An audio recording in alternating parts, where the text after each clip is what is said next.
Bonjour à tous, bienvenue sur Jigstuff Studio. Dans cette troisième partie du tuto, on va réaliser les décorations qui sont sur les côtés de l'anneau avec les petites spirales et ces motifs un petit peu floral, on va dire. On va continuer pour ça à utiliser les curves, mais d'une façon un peu différente. Depuis la vidéo précédente, j'ai un peu réorganisé la scène, donc j'ai créé une collection avec les images de référence en vue top, et puis j'ai également créé une deuxième collection où j'ai mis toutes les décorations qui se trouvent autour de la pierre que je peux cacher et afficher à loisir. On va justement travailler en vue top, donc on va se mettre déjà en mode solide, on va sélectionner nos images de référence. On va faire CTRL I pour inverser la sélection, on va appuyer sur H pour cacher ce qui ne nous intéresse pas pour le moment, et on va aller chercher un cycle en curve. On lui donne un diamètre de 1 cm et on va pouvoir maintenant réaliser notre décoration en spirale. On passe en Edit Mode et là on va venir couper une partie du cercle, donc on va sélectionner ces deux points là par exemple, on va faire un clic droit et on va faire Delete Segment. Voilà, maintenant on va pouvoir bouger nos points comme on veut, donc avec G. Donc on peut déjà se rapprocher de la verticale et on va commencer par faire cette décoration là avec la spirale. Donc ça peut prendre un certain temps, vous pouvez utiliser R pour la rotation, G, vous pouvez utiliser E pour extruder et rajouter des points.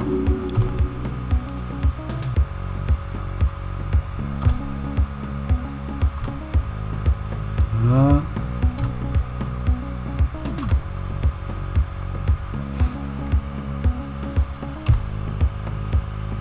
Pour rajouter un point entre deux autres points, vous sélectionnez les deux points, vous faites un clic droit et vous faites Subdivide.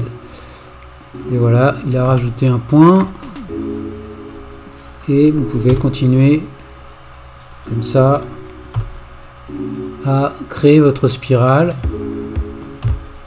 Donc ça va prendre un certain temps, donc je pense que je vais accélérer la vidéo et on se retrouve une fois qu'on a une forme qui nous convient. Voilà, donc j'ai dessiné ma spirale, je l'ai renommée accessoirement. Et puis maintenant on va pouvoir lui donner un peu d'épaisseur. Donc là on va aller cliquer sur le petit icône de courbe ici là, et dans le depth on va lui entrer une épaisseur. Donc je pense que ça va être trop gros ça, voilà, donc à vous de trouver en fonction de vos dimensions la bonne épaisseur qui corresponde le mieux à ce que vous avez sur les images de référence. Notre épaisseur est appliquée, mais pour le moment elle est appliquée de façon uniforme, c'est-à-dire qu'en fait si on regarde à l'intérieur de la spirale on a le même diamètre que sur le pied tout en bas. On va sortir du mode Edit et on va aller regarder les images de référence, parce que nous ce qui nous intéresse pour donner un côté artisanal c'est d'avoir des variations au niveau du diamètre à certains endroits. Donc par exemple le pied est un peu plus large, là c'est un peu plus large également, quand on passe ici aussi, et là c'est plus fin. Et quand on revient au centre de la spirale, c'est encore plus fin. Alors, une fois qu'on aura converti notre curve en mèche, on va pouvoir intervenir à ce niveau-là. Mais on peut déjà le faire ici en mode curve, et pour ça, il faut lui rajouter un taper object. Alors pour ça, on va venir créer une nouvelle curve. Donc cette fois-ci, on va choisir Bézier. On va lui donner aussi une longueur de 1 cm. Et puis on va se mettre en mode Edit. On va sélectionner les deux points. Et on va faire un SY0 pour la rendre complètement horizontale. Alors le principe du taper object, c'est d'avoir une curve qui influence une autre curve par le biais de ses points et de la position de ces derniers. C'est-à-dire que ça va fonctionner un peu comme un equalizer, en montant et en descendant, on va resserrer ou élargir l'épaisseur d'une curve déjà existante. Alors on va déjà la sélectionner et la descendre un peu pour la mettre en dessous. Et puis ce qu'on va faire, c'est qu'on va sortir du mode edit, on va cliquer sur notre première curve, et là dans Taper Object, on va donc aller chercher notre dernière curve qu'on vient de créer. Et là vous voyez, le diamètre a changé, donc on va l'épaissir un peu, donc on va passer là, encore un peu. Voilà, donc là c'est un peu trop.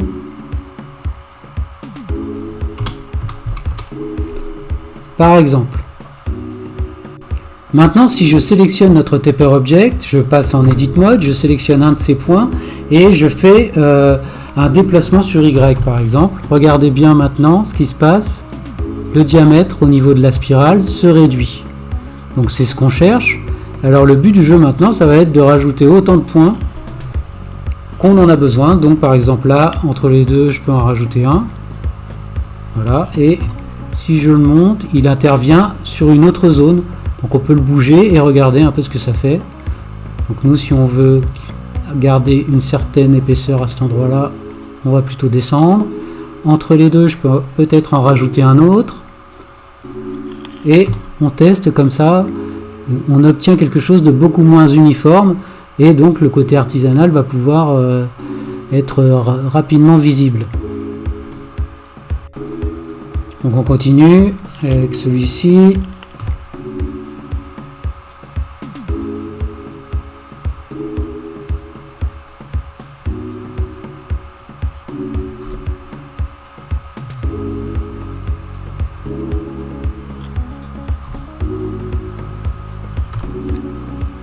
Utiliser la rotation aussi, hein, ça peut être intéressant. Essayer plusieurs choses. Voilà.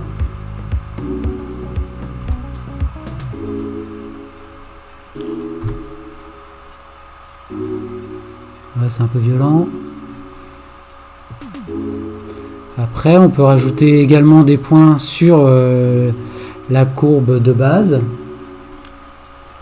Si on sort de là, qu'on va ici, on peut peut-être rajouter un point entre les deux. Là, on ressort et on voit si on peut influencer cette partie. Par exemple, on rajoute un point ici. Voilà. Donc là, on a quand même des variations qui sont intéressantes.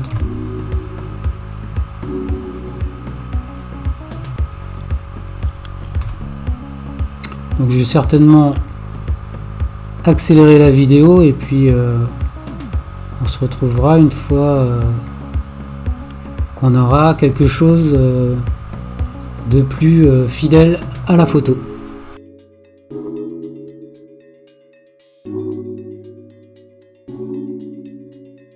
Après on peut compléter ça également en allant sur la première curve et en bougeant les points pour pouvoir un peu ajuster les modifications qu'on vient d'effectuer.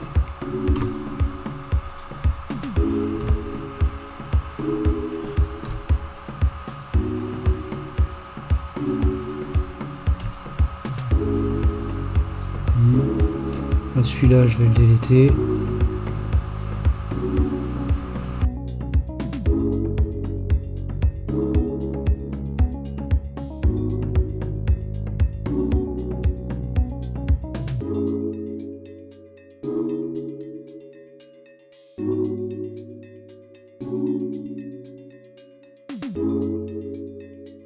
Notre première spirale est faite maintenant. On va tout de suite aller renommer notre courbe Taper. Donc on va l'appeler Taper Spirale 1 avant de pouvoir réaliser la deuxième spirale, celle qui est plus petite et qui est sur la droite et qui est beaucoup plus simple. Donc on va pour ça aller chercher notre spirale, clic droit et on va la dupliquer. On va la réduire un peu. On va la placer approximativement à sa place et puis on va la simplifier. On la sélectionne, on zoome dedans, on se met en mode edit, puis déjà on va descendre tout ça.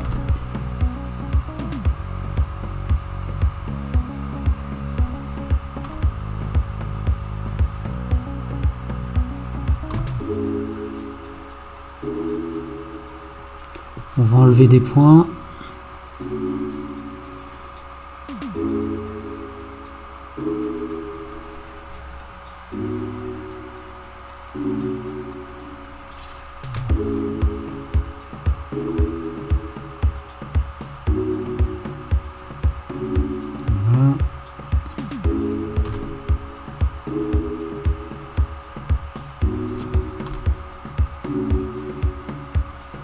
Voilà, donc il faut bien regarder les images de référence.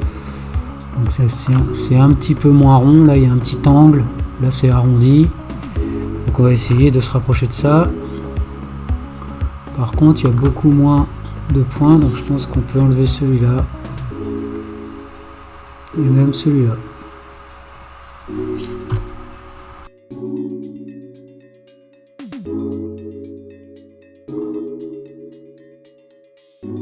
Alors chose importante, comme on a dupliqué la première spirale, il utilise aussi le taper object de la première spirale. Donc nous on va la supprimer. Et donc là forcément on va devoir réajuster l'épaisseur. Et on mettra ensuite son propre taper object. Voilà, donc là on va mettre peut-être 8. Voilà, on va partir là-dessus et on va définir la courbe avant de rajouter le taper object. On sort du mode edit, on renomme notre deuxième spirale, donc spirale 2, et on va lui créer son propre taper object. Donc on va faire comme tout à l'heure, déjà on va cacher le premier, on va faire Shift A, curve, Bézier, on va lui donner une longueur de 1 cm, on passe en edit mode, on sélectionne les deux points comme tout à l'heure, on fait SY0 pour aplanir complètement la curve, on la descend un petit peu, et puis on va la renommer taper spirale 2. Donc maintenant on va sortir du mode edit, sélectionner notre deuxième spirale et là on va lui assigner notre nouveau taper object. Voilà, donc là forcément il faut retoucher l'épaisseur.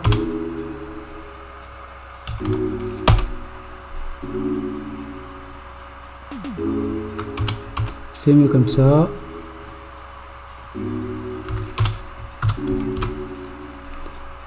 Donc à vous de tâtonner, hein. Voilà, on va laisser comme ça.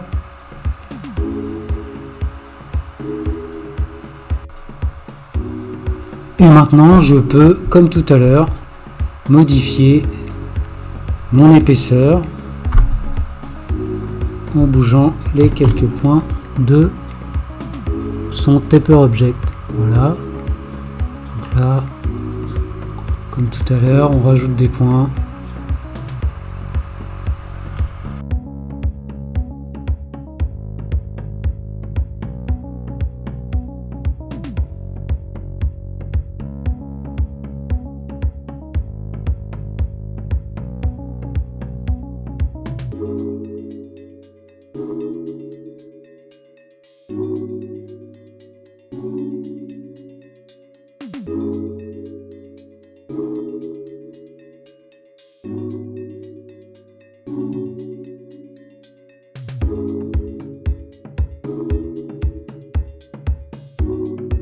Pour notre troisième spirale, on va simplement sélectionner la dernière qu'on vient de réaliser. On va la dupliquer et lui faire une rotation sur Y à 180 et on la repositionne en face. On peut la retoucher un peu pour qu'elle soit pas trop identique et on va également lui créer son propre taper object en dupliquant celui qu'on a créé juste avant. Voilà, on va le renommer. N'oublie pas de renommer également la spirale qu'on vient de créer. Et de d'assigner le taper object 3 à la spirale 3. Voilà. Pour la partie suivante, on va reproduire ce motif avec la tige et l'espèce de bouton de fleurs. Donc pour la tige, on va aller chercher encore une nouvelle courbe de Bézier. On va faire comme tout à l'heure, on va la remettre à 1 cm, passer en edit mode.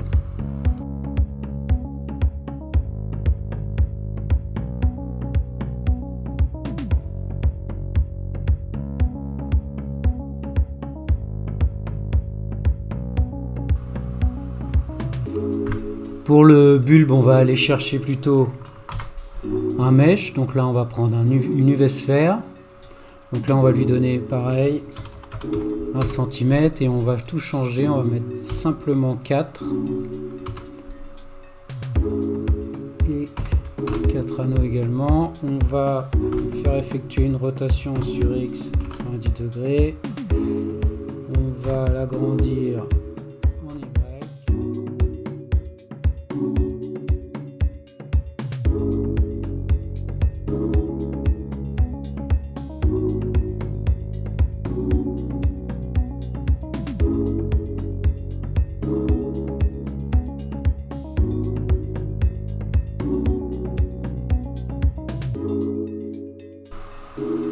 Une fois nos ajustements effectués sur notre motif, on va pouvoir les rassembler dans une nouvelle collection. Donc on les sélectionne un par un. On clique droit, New Collection. On les glisse dedans et on l'appelle Spiral Curve.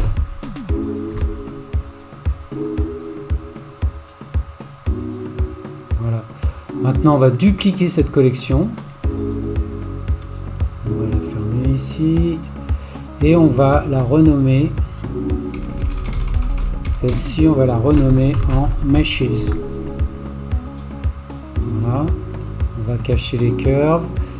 On va sélectionner uniquement les éléments en curve puisque le bulbe est déjà en mesh. On va aller sur Object et on va faire Convert to Mesh from Curve.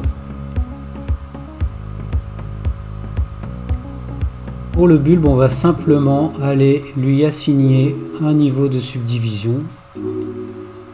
Donc on va lui faire un Apply. Et maintenant, si on passe en mode Edit, si on regarde tout en mode Edit, tout est transformé en mesh. Maintenant, il va falloir fermer les extrémités du mesh.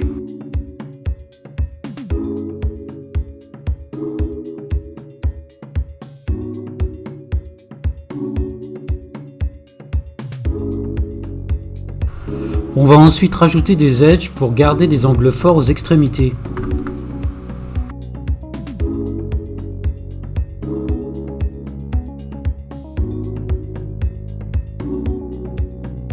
On va ensuite tous les sélectionner et on va les rapatrier sur un même calque.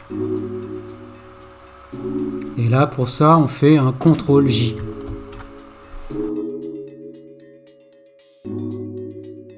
On peut maintenant ajuster les dimensions de notre objet par rapport à la bague. Donc pour ça, on va la réafficher. On va réafficher également les décorations. Et puis, on va forcément devoir lui changer son axe. Donc on va lui faire effectuer des rotations. Donc la première RX 90 et la deuxième sur Z RZ 90. On se met en vue de côté et on va réajuster la position de notre objet par rapport à l'axe des Y. Donc on le positionne à peu près au milieu.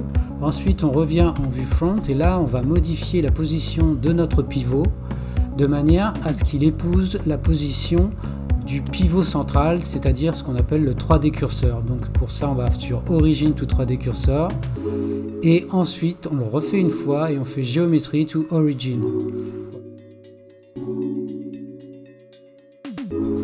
Pour appliquer notre décoration sur les bords de l'anneau, il va falloir lui créer un guide qui suit exactement les courbures de cet anneau. On va créer un nouveau cercle en curve et on va venir l'ajuster à notre anneau.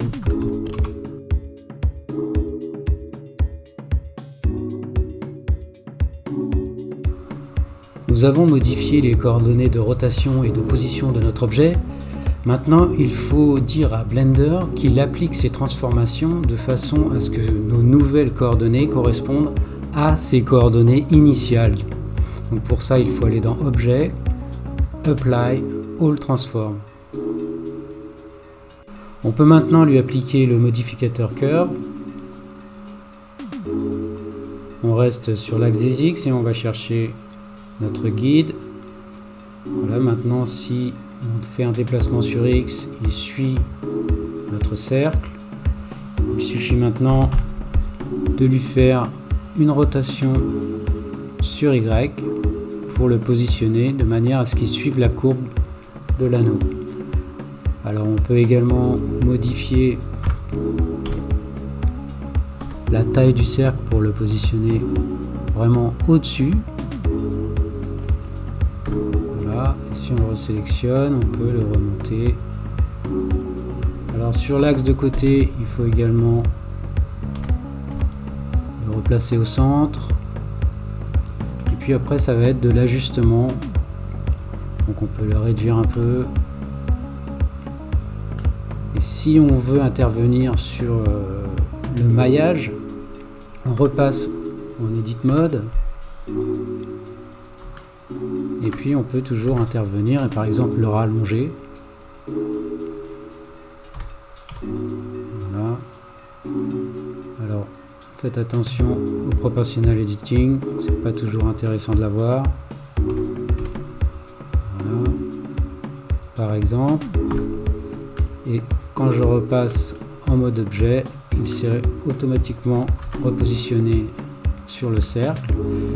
Donc l'idée maintenant c'est d'ajuster tout ça et puis on se retrouve une fois qu'on a notre décoration positionnée comme on souhaite sur ce côté.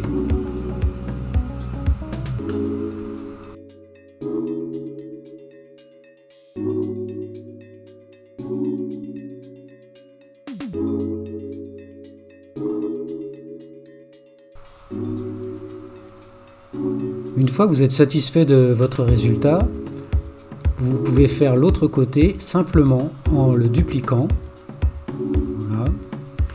Et puis en le faisant glisser jusqu'à la position symétrique. Voilà, donc on va monter. Et là, il suffit de lui faire effectuer une rotation sur Z de 180, vers Z 180. Et notre décoration s'est placée. Alors il faut la recentrer un petit peu. Voilà, et puis après vous ajustez comme tout à l'heure et vous avez vos deux côtés.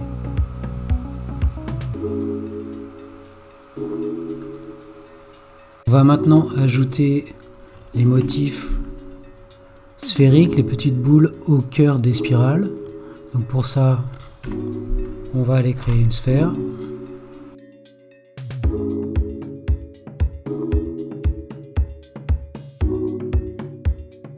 Et maintenant, on va venir l'appliquer sur la spirale.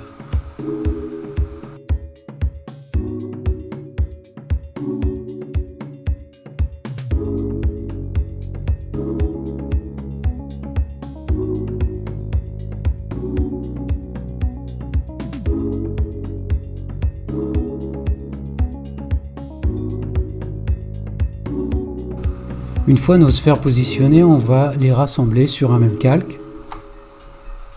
Pour ça, on utilise CTRL-J comme tout à l'heure. On va renommer le calque. On va se mettre en vue front et on va changer le pivot. Set Origin, Origin to 3D Cursor. Et on va appliquer tout de suite ces transformations sur l'objet. Pour la symétrie, on va faire comme tout à l'heure. On va dupliquer l'objet. On va lui faire effectuer une rotation sur Z de 180. Et voilà, nos sphères sont positionnées de l'autre côté de la bague. On va procéder aux derniers ajustements avant d'appliquer les modificateurs.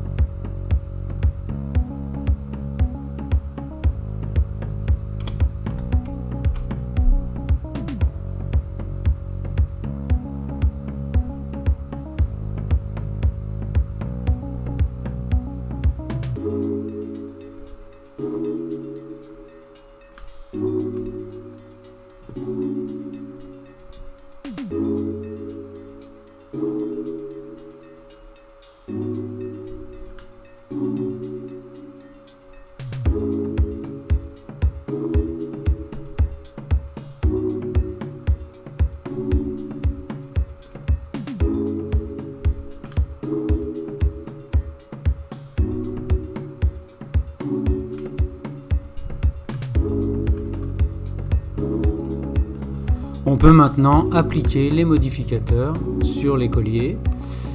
Donc on s'assure qu'on a bien 2 niveaux de subdivision et on peut faire apply sur toute la pile.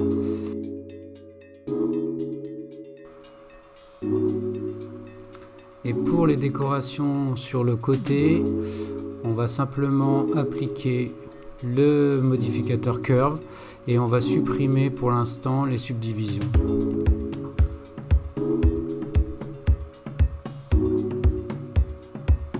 Voilà. On fait ça parce qu'on veut d'abord aplatir la partie intérieure de cet élément.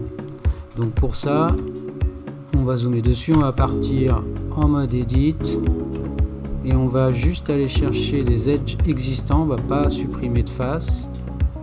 On va se mettre en mode Edge, on va sélectionner celui-ci, on appuie sur CTRL et SHIFT en même temps et on sélectionne celui du bas. On fait un clic droit et Slide Edge, vous connaissez déjà. Voilà. On fait la même chose sur cet Edge. CTRL SHIFT, Slide Edge et on le rapproche de l'Edge qui est à côté. Et voilà. Maintenant, si on lui assigne une subdivision de surface, on a la partie dessous qui est plate.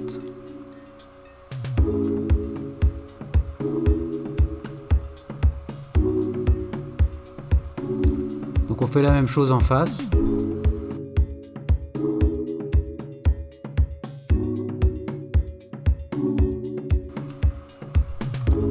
Voilà, et maintenant on peut appliquer le modificateur de subdivision de surface sur les 2 décorations de côté.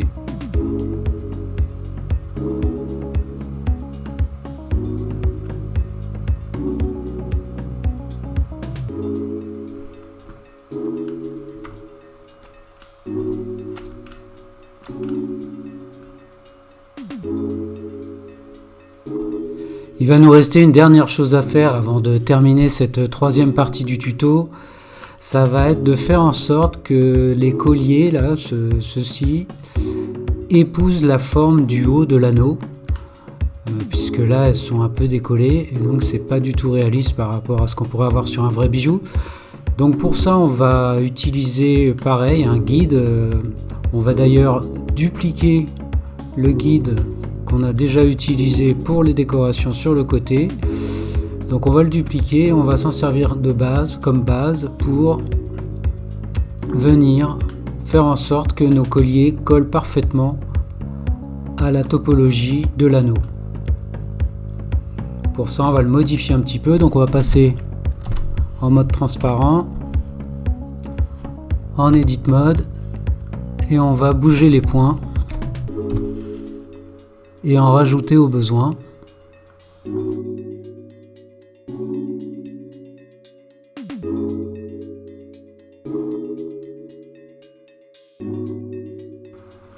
Voilà, une fois qu'on a quelque chose qui est assez proche de ce qu'on veut, on sélectionne le tout Et on va l'agrandir un peu parce qu'en fait on va venir coller à la surface de l'anneau.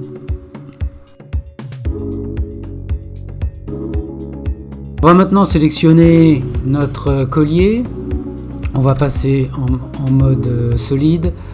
On sélectionne le collier, on va lui changer son pivot en 3D curseur, on va faire Geometry to Origin et on va lui assigner un modificateur curve auquel on lui attribue le nouveau guide de collier qu'on vient de créer. Voilà, donc comme tout à l'heure, sur l'axe des X pour le replacer. Seulement là, il va falloir le replacer également en Y. Voilà. Et donc là, il faut ajuster.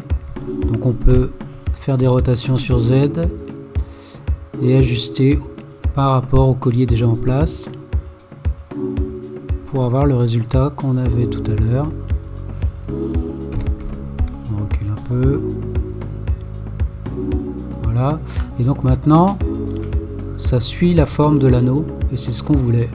Donc on va faire la même chose de l'autre côté et on le fera également pour ce collier-ci.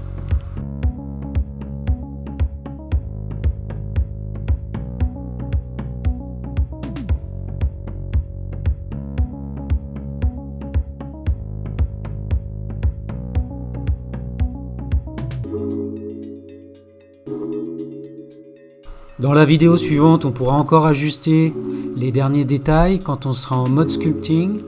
Mais pour l'heure, on va appliquer déjà nos modificateurs sur les 3 colliers qu'on vient de modifier. Voilà. Et on peut appliquer désormais les matériaux. Donc ça va être le matériau argent qu'on a déjà, qu'on va pouvoir appliquer à nos parties les plus récentes. Voilà, n'oublie pas les sphères. La même chose ici.